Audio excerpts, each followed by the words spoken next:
Bom dia, meus irmãos, como que vocês estão? Vamos para mais um dia de devocional com a graça do nosso Deus, né? Que o Senhor abençoe o seu dia, que seja um dia produtivo, cheio de bênçãos, cheio de cuidado e da presença de Deus. Eu queria ler com você um versículo que está lá em Romanos, capítulo 14. A gente vai ler do versículo 17 ao versículo 19. Que diz assim: porquanto o reino de Deus não é comida e nem bebida, mas justiça, paz e alegria no Espírito Santo. Pois quem serve a Cristo dessa forma é agradável a Deus e estimado por todas as pessoas. Por isso, esforcemo-nos em promover tudo que conduz à paz e ao aperfeiçoamento mútuo. O autor dessa carta, o apóstolo Paulo, ele escreve essa carta aos romanos, à igreja de Roma, e o principal objetivo, o principal tema dessa carta que ele trata com os romanos é a justificação. E ele trata a justificação no sentido de trazer a mentalidade e a consciência desse povo de que a justificação do homem, ela vem pela fé em Cristo Jesus, que é o Messias esperado. Então, Paulo ele escreve para uma igreja que, primeiro, ele não fundou, não foi o apóstolo Paulo que fundou essa igreja em Roma, e ele nem nunca tinha ido em Roma antes. Embora ele tinha alguns amigos chegados lá, ele ainda não havia visitado a igreja de Roma. E além disso, a igreja ela tinha de forma predominante os gentios em sua maioria. Para quem não sabe, gentios são todos aqueles que não são judeus. Então, nós, por exemplo, somos gentios. Confessamos a fé em Deus, a fé em Cristo Jesus, mas não somos judeus. Então, nós somos gentios. E a igreja de Roma, ela tinha um número predominante de gentios e um número menor de judeus. E acontecia que os gentios, no caso, eles estavam agindo de uma forma um pouco que intolerante com os judeus, que frequentavam o mesmo ambiente, que confessavam a mesma fé.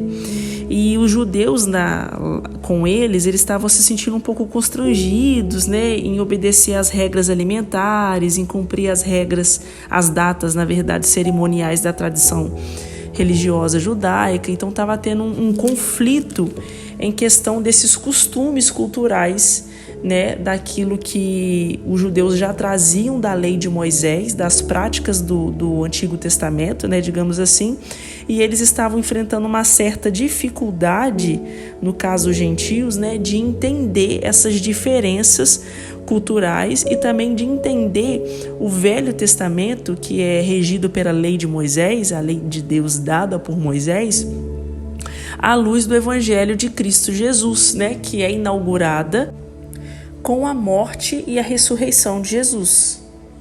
Então, a igreja de Roma, ela não era considerada uma igreja herética, uma igreja que pregasse heresias, como, por exemplo, a igreja da Galácia, que são os Gálatas. Então, não era o problema da igreja de Roma.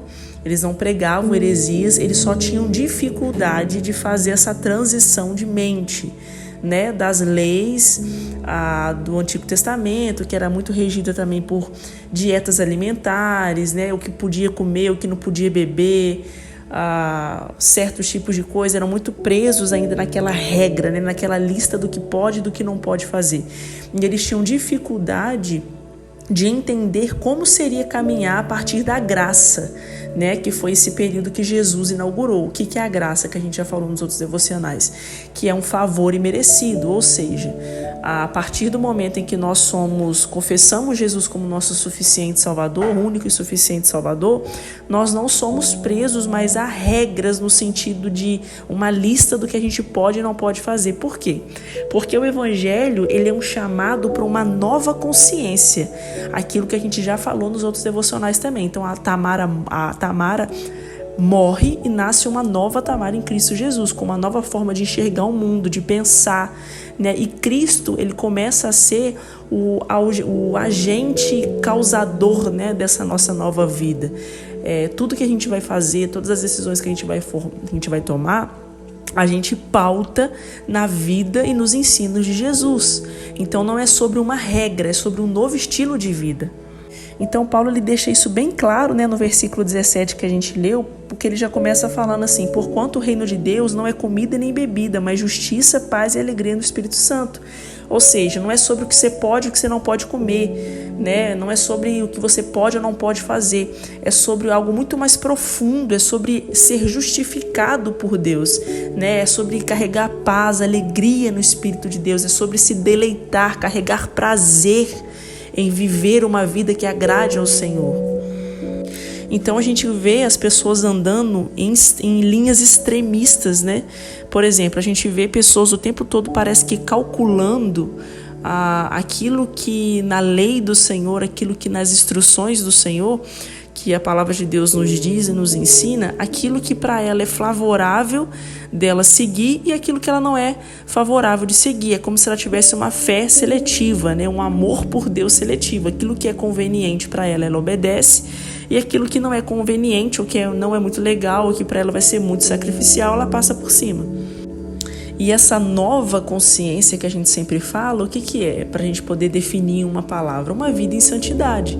Então é uma vida em santidade no casamento, é uma vida em santidade na criação dos filhos, é uma vida em santidade no meu trabalho, é uma vida em santidade com os meus amigos, é uma vida em santidade com a criação de Deus, né? Eu consigo ser santo cuidando dos meus animais, eu consigo ser santo cuidando da minha casa, eu consigo ser santo cuidando do meu marido, da minha esposa, dos meus filhos, do meu trabalho, sendo honesto, carregando características e semelhanças, né, do Espírito de Deus em nós. Então, quando o apóstolo Paulo ele fala que o reino de Deus ele não é comida nem bebida, ele está exortando a igreja de Roma e deixando claro, né, a todos os cristãos que a santidade no viver e no falar é aquilo que Deus quer de nós, né?